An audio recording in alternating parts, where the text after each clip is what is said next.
Pan-Africanism. Pan-Africanism has various definitions, but I think it's best I give a simple explanation. The idea, the belief that every African is of one tribe, that the man from Ethiopia who is tall and leggy is the same as the man from Senegal who is dark skinned, just as the woman from eastern Nigeria who is light skinned, and the man from Morocco who looks like he's a Caucasian. Every African is African first, therefore, Pan Africanism. And when you talk about Pan Africanism, you talk about certain people who have pushed that forward, like Marcus Garvey, like Sheikh Anta Diop, like Kwame Nkrumah of Ghana. Ladies and gentlemen, welcome to this episode of Fhtf Rhtr. Forgetting how to forget, remembering how to remember. And today, we intend to talk about the most curious events that happened in Nigeria's history, which we know today only because there is a constant reminder that we see whenever we go to the markets, and it is called the Ghana must go. So, for those of us who know, there is a bag that we call Ghana must go bag. It is a lot of the time very colorful, but it comes in several colors: black and white, blue, green, yellow, orange. It is checkered, and the material is, for want of a better word, disposable.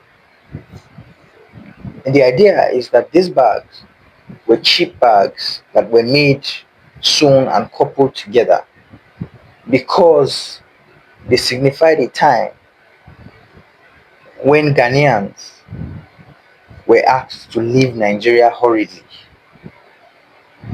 And the bags themselves signify a manner of saying, leave here as quickly as you can. Hence, the Ghana must go back.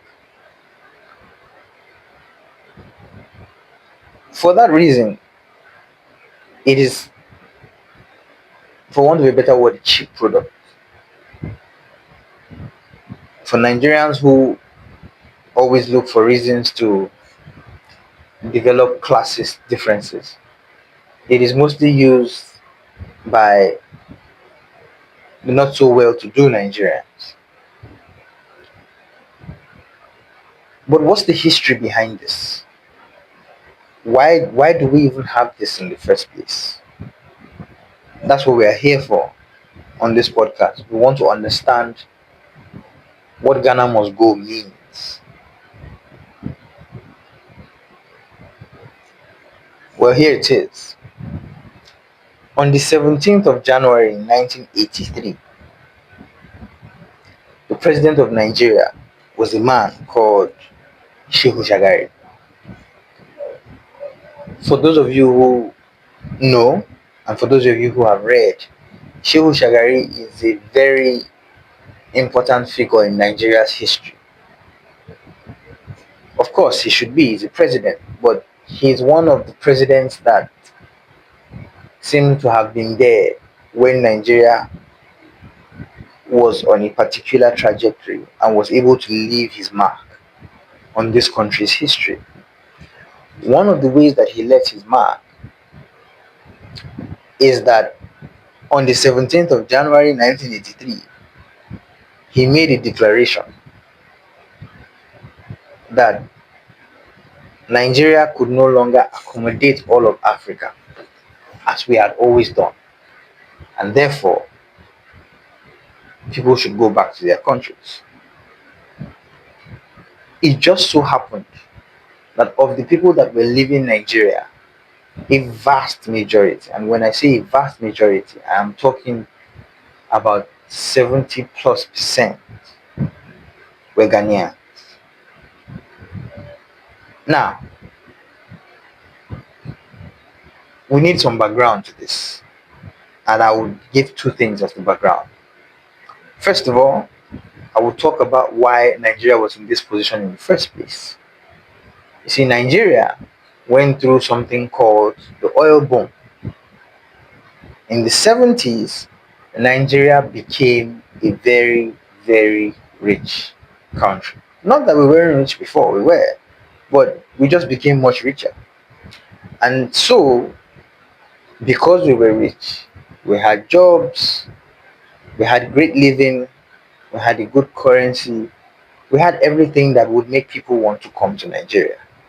And as the giant of Africa, and we are the giant of Africa, just in case anybody wants to dispute that, we welcomed Africans into Nigeria.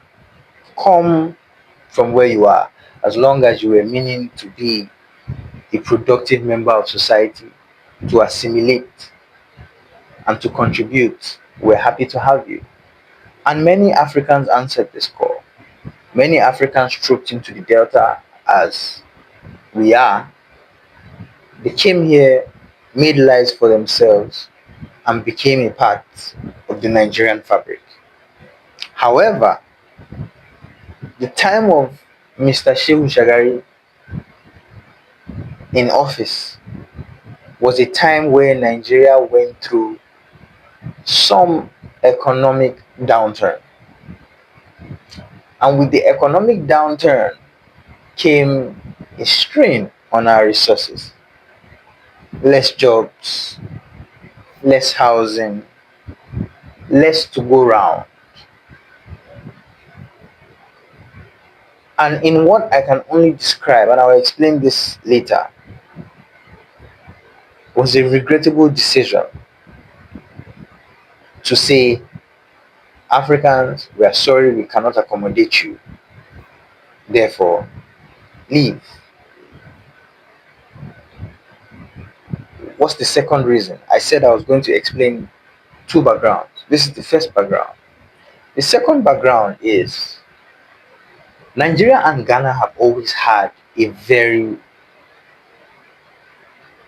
interesting relationship. And by interesting, I mean good. In fact, there is almost nothing that the Ghanaians have not jovially attempted to tussle with Nigeria about. When it comes to sports, in football, Nigeria and Ghana tussle. When it comes to our music, Nigeria and Ghana we tussle. When it comes to our food, Nigerian jollof, Ghanaian jollof, we tussle. Even when it comes to things like fashion, Nigeria and Ghana we fight. There are many reasons for this. Of course, one of them being that in the West African line, we are two of the few countries that were both colonized by Britain. And so we both speak English as our lingua franca. We are both oil producing. We have very similar land types. And at different times, we have so migrated across each other's lands that there are many similarities between Nigerians and Ghanaians. So there you have it. First of all, Nigeria was going through a time of serious prosperity. And second, Nigeria and Ghana are pals. We've always been pals. We've always been jovial. We've always been together. But then this happened. And first of all, the obvious question is, what could have made the Nigerian government come up with such a decision? Because when we say giant of Africa, which is what Nigeria claims to be and what we were called by fellow African countries. We say giant of Africa because we understand that Nigeria as a country houses Africa's diversity in its belly. Nigeria as a country faces the myriad of Africa's problems in this single entity. And therefore, whenever leadership is required or whenever an example is sought in not just Africa but the black world as a whole, Nigeria is one of the people that you call. And so, why would the giant of Africa wake up and say, Africans, leave Nigeria? There are many reasons that have been given for this, and at this point, maybe it would be a good idea to state something that most people don't know. In 1969, Ghana did this. And by this, I mean in 1969, Ghana made a decree that Nigerians should leave Ghana. Well, again, not Nigerians. Ghana was having the same problem Nigeria was having: overpopulation, their resources were stretched, and they looked and said, you know what, we can only care for Ghana right now. So please, other Africans, were sorry, but you need to leave. And in identical fashion, a majority of the people that had to leave Ghana were Nigerians. But interestingly, this coincided with when Nigeria was going through an upturn.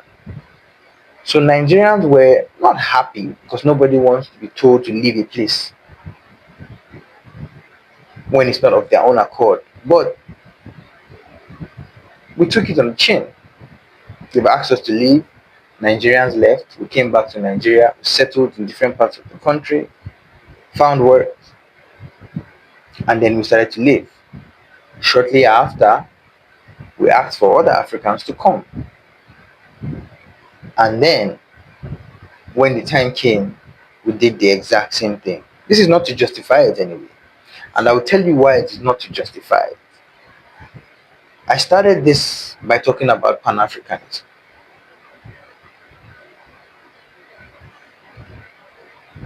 Ghana Must Go is a reminder that as Africans, we are not ready to stick to the script. Pan Africanism is what gave birth to the Organization of African Unity, which was the OAU, which became the AU that we know today. It was, in fact, a body that was thought of and birthed by the conversation that was had not just by Africans in Africa, but Africans worldwide, especially in the Americas, who had just been fighting things like slavery and segregation and mass incarceration, and felt as though the African cause had to be put under one umbrella. Therefore, African unity was a goal that had been set for us in the 1960s. Things like Ghana Must Go is a complete 180 from this. To anybody who is a Pan-Africanist, hearing Ghana Must Go is like a punch to the gut.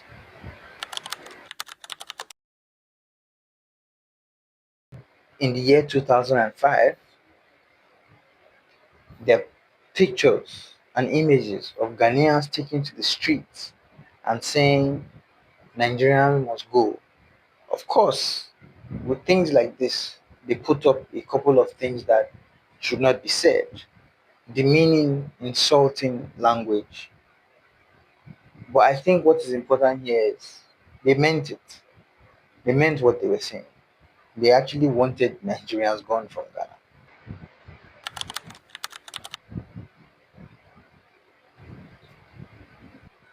In terms of helping South Africa with apartheid, we did a lot more than they would say you go over and above the call of duty. For example, it stated Nigeria spent about $61 billion to free South Africa and others from apartheid.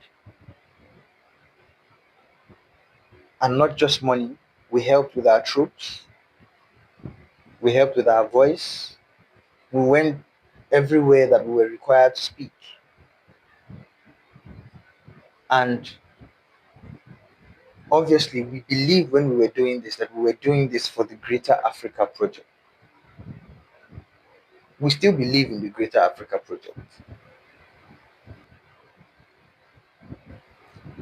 The Ghanaian jollof versus a Nigerian jollof is something that happens almost every year.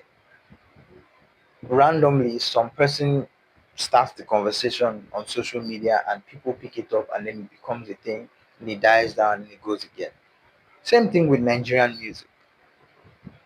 I must say, I'm Nigerian, but it's true that in practically all of these things, we have seriously surpassed Ghanaians, you know.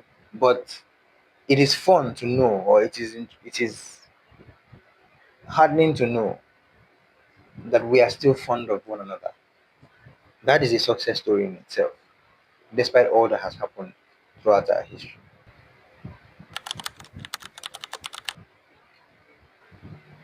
The New York Times reported that the number of Ghanaians leaving Nigeria was going to reach the 2 million mark. And I still try to fathom that number from time to time. 2 million people. I wonder how that was for Ghana. And I could have imagined what it was for Nigeria. When 2 million people leave anywhere, the people will feel that absence. Those are houses that will be emptied. Those are jobs that people won't go to any longer. Those are streets that will no longer be filled. I can imagine certain places must have felt like ghost towns when that happened. It is such a fascinating thing to think about that 2 million people in 1983 left this continent, or basically left this country and went to another part of this continent.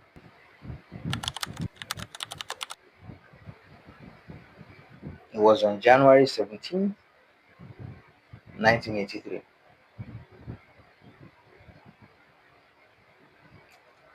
There is nothing about xenophobia that is not ugly. First of all, it is a phobia. By definition, a phobia is irrational. And the fact that we have allowed it to eat into us is a failure in itself. The one thing that we can say is that these problems only arise periodically. It is not a constant stain that we carry all year round. But whenever these fires are sparked, it is scary to see how much they burn.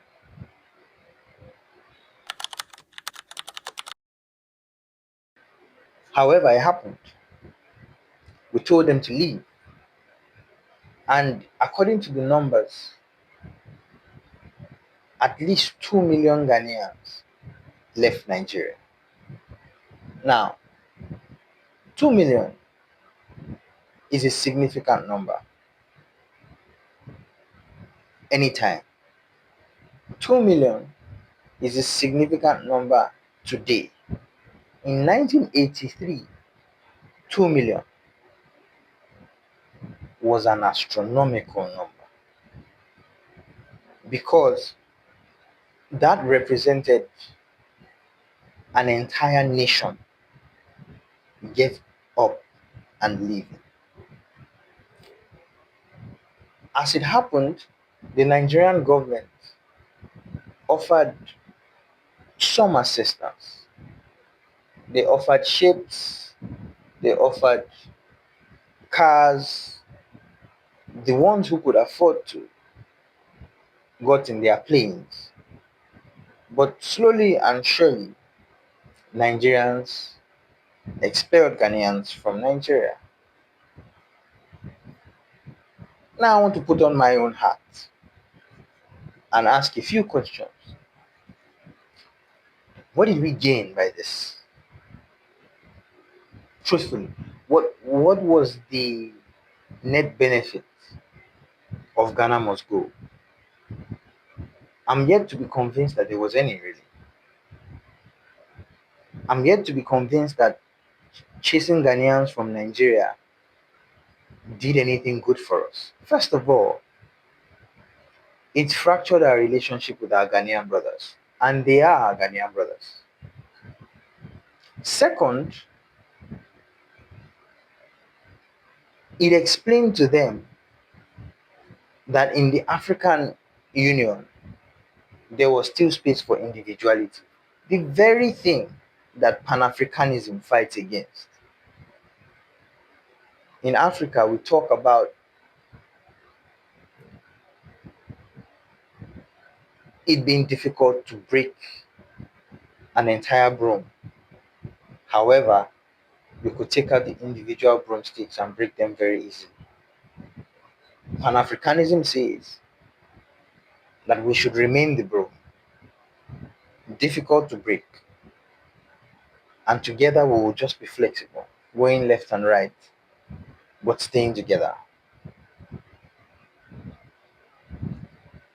So,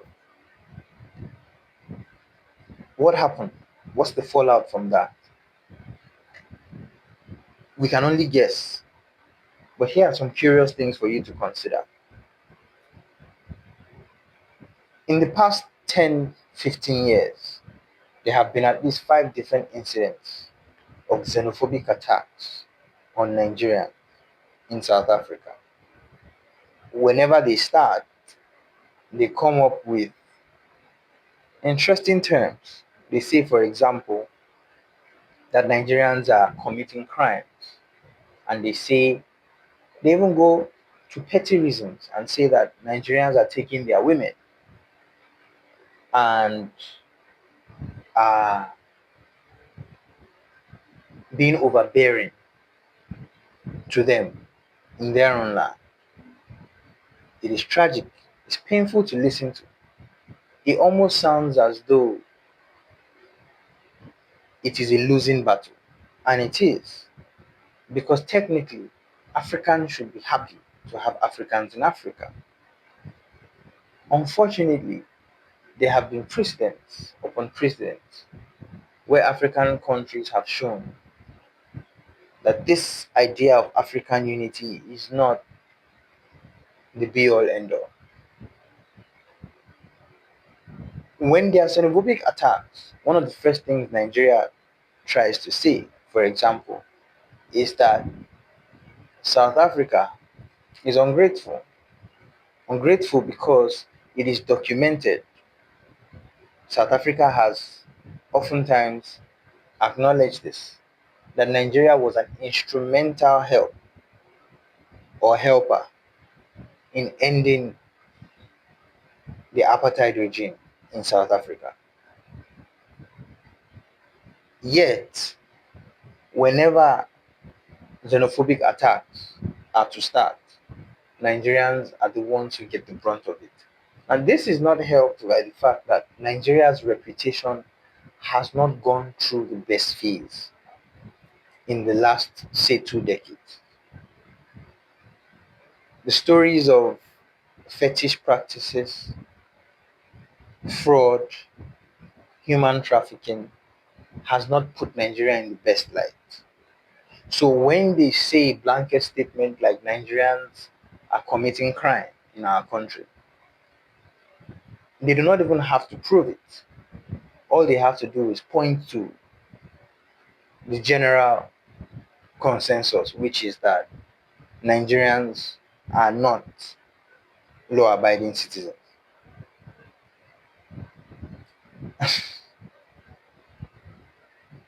Today, the relationship with Ghana is more or less the same. We are still friends, we are still friendly rivals. We still have squabbles when we talk about football and talk about music and talk about movies, and we still compare one to the other. But every once in a while, we see cracks that have formed. For example, 2025, Ghanaians actually came together and did a Nigeria must go protest, saying with these very same talking points, Nigerians are committing crime and Nigerians are being overbearing, and so they want us to leave Ghana. It is unfortunate. It is difficult to explain, especially in an Africa where every African leader is crying every day about how you need a passport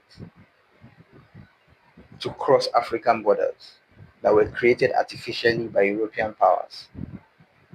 Yet, these issues are still coming up. But it is a reality.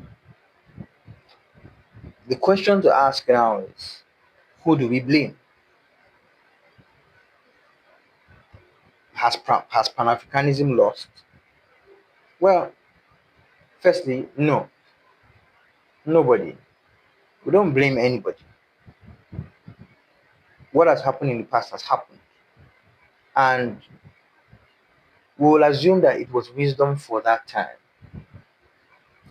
Today, in Nigeria, there are very few people that will try to justify Ghana must go. We hope that that spirit is going to spread around Africa. We are the giants anyway, so we should be the ones to take the lead. Secondly, it is a loss for Pan Africanism. We did lose because, on one hand, we want to be one Africa, and on the other hand, we want to say that Nigeria is only for Nigerians. We need to be able to marry these two. We need to be sure whether we are Africans or we are individuals in Africa.